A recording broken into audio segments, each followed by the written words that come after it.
अब जैसे कि हमें पता ही है, पब्लिक प्रोविडेंट फंड एक ऐसा इन्वेस्टमेंट है जहां पर गवर्नमेंट ऑफ इंडिया की सिक्योरिटी प्रोवाइड किया जाता है। जो भी पैसे हम इन्वेस्ट करते हैं और जो भी इंटरेस्ट हमें मिलती है, उन पैसों पर हमें एक भी रुपये टैक्स पे नहीं करना पड़ता है। और इंटरेस्ट रेट की भी अगर हम बातें करें तो 7.10% एट प्रेजेंट इंटरेस्ट रेट दिया जा रहा है, जो किसी भी बैंक की फिक्स डिपॉजिट की इंटरेस्ट रेट की तुलना में काफ़ी ज़्यादा कॉम्पिटिटिव है। लेकिन इन्वेस्टमेंट करते समय एक ऐसी स्ट्रेटेजी है जिसको अगर हम फॉलो नहीं करते हैं तो पब्लिक प्रोविडेंट फंड में हम जितने भी पैसे इन्वेस्ट करते हैं तो उन पैसों पर जो इंटरेस्ट रेट मिलती है तो इंटरेस्ट रेट वो हमें फुल्ली नहीं मिलती है। अब क्या है ये स्ट्रेटेजी? अब पब्लिक प्रोविडेंट फंड में जैसे कि हमें पता ही है, साल में हम 12 बार ही इन्वेस्टमेंट कर सकते हैं, चाहे मंथली वन टाइम करके करते हो या फिर साल में एक ही बार करके करते हो। लेकिन जो इन्वेस्टमेंट है वो हम साल में मैक्सिमम 12 बार ही पब्लिक प्रोविडेंट फंड में कर सकते हैं। मिनिमम इन्वेस्टमेंट 500 रुपये से लेकर मैक्सिमम 1.5 लाख रुपये तक इन्वेस्ट कर सकते हैं, और 1.5 लाख से ऊपर हम पब्लिक प्रोविडेंट फंड में एक फाइनेंशियल ईयर में इन्वेस्ट नहीं करते हैं। अब जब भी हम पैसे इन्वेस्ट करते हैं पब्लिक प्रोविडेंट फंड में, चाहे वो मंथली करते हो या फिर साल में एक बार करते हो, तो जिस भी महीने हम इन्वेस्ट करते हैं उन पैसों को हमें इन्वेस्ट करना है 5 तारीख या फिर 5 तारीख से पहले उस महीने की। अगर हम 5 तारीख से पहले इन्वेस्टमेंट कर देते हैं तो उस महीने की भी इंटरेस्ट रेट हमें मिल जाती है हमारी इन्वेस्टमेंट अमाउंट पर। लेकिन अगर हम 5 तारीख के बाद यानी कि 6 तारीख से लेकर महीने के लास्ट तक इन्वेस्टमेंट करते हैं, किसी भी तारीख में इन्वेस्टमेंट करते हैं, तो उस महीने की जो इंटरेस्ट है वो हमें नहीं मिलती है।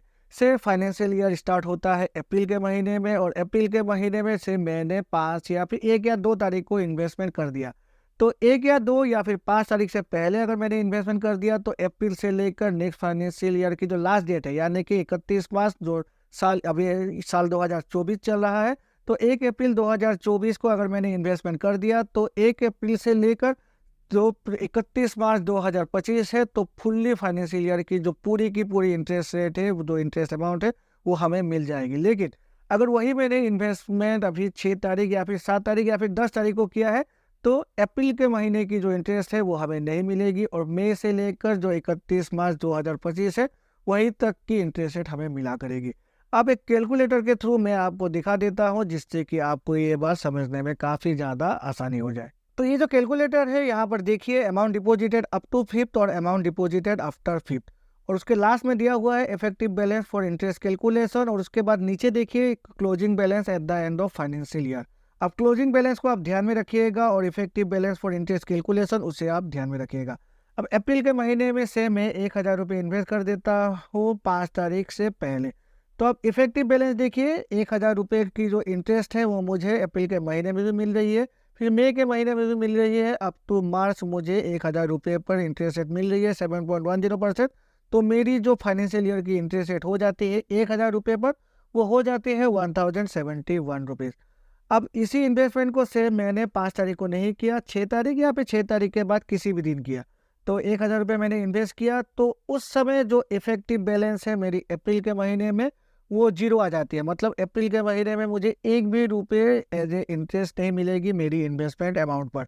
लेकिन जो क्लोजिंग बैलेंस है वो 1,065 रुपीज़ हो जाती है। मतलब जो नेक्स्ट के 11 महीने हैं वहाँ पर इंटरेस्ट रेट मिलेगी, तो उसके हिसाब से यहाँ पर जो इंटरेस्ट अमाउंट है वो 1,071 थी अगर मैं 5 तारीख से पहले करता हूँ, तो और जो यहाँ लास्ट में अगर मैं 5 तारीख के बाद करता हूँ तो 1,065 रुपीज़ हो जाती है। तो मतलब 6 रुपये की यहाँ पर मुझे जो इंटरेस्ट की अमाउंट है वहाँ पर डिफरेंस शो कर रही है, मेरी लॉस हो रही है। अब से मैंने फिर से मई के महीने में 1,00,000 रुपये को 5 तारीख से पहले इन्वेस्ट कर दिया, तो उस समय मई के महीने से मुझे 2,000, मतलब जो 1,000 रुपये अप्रैल के महीने की थी वहाँ पर जो 1,000 है, और जो 1,000 मैंने 5 तारीख से पहले की, तो उसकी दोनों को मिलाकर 2,000 रुपये पूरे के पूरे वहाँ पर इंटरेस्ट रेट मिलेगी नेक्स्ट 11 महीने की। तो इंटरेस्ट रेट पे यहाँ पर डिफरेंस आ जाता है। अब देखिए इंटरेस्ट जो अमाउंट है वो टोटल एक्यूमुलेटेड क्लोजिंग बैलेंस हो जाती है 2,130 रुपये। अब से मई के महीने में भी मैंने यहाँ पर 5 तारीख के बाद इन्वेस्ट की, तो इन्वेस्टमेंट अमाउंट 2,124 रुपये हो जाती है। तो यहाँ पर भी जो इंटरेस्ट है वो मुझे कम मिला करेगी। अब इसी तरह से अगर मैं हर महीने 5 तारीख के बाद इन्वेस्टमेंट करता हूँ और हर महीने अगर 5 तारीख से पहले इन्वेस्ट करता हूँ, तो मेरी कितनी इंटरेस्ट की जो लॉस है या फिर जो डिफरेंस है वो आएगी। तो चलिए फटाफट देख लेते हैं। तो अगर एक फाइनेंशियल ईयर में हर महीने 5 तारीख से पहले इन्वेस्ट करता हूँ 1,000 रुपये अपने पब्लिक प्रोविडेंट फंड में, तो मेरी जो इंटरेस्ट है उस फाइनेंशियल ईयर की वो हो जाती है 462 रुपीज़।